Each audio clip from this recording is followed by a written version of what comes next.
In the Bible, we find one of the most beautiful appeal from God. It says, "Today, if you hear His voice, harden not your heart." Would you like to spend this day with God? Listen to this devotional. This Day with God, a devotional by Ellen G. White. Talents are for use. As every man hath received the gift, even so minister the same one to another as good stewards of the manifold grace of God. 1 Peter 4, verse 10. How many of God's gifts have been misused because those to whom they were given did not have the fervor of the love of Christ in the soul?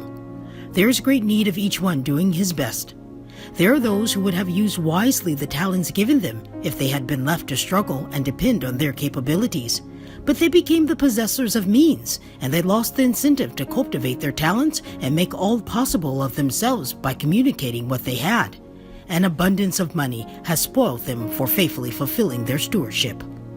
Let all who claim to be Christians deal wisely with the Lord's goods.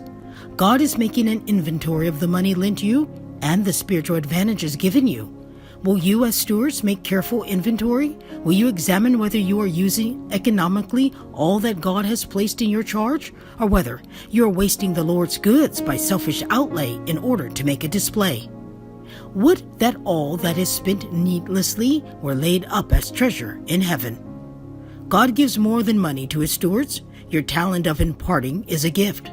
What are you communicating of the gifts of God in your words, in your tender sympathy? Are you allowing your money to go into the enemy's ranks to ruin the ones you seek to please? Then again, the knowledge of the truth is a talent. There are many souls in darkness that might be enlightened by true, faithful words from you.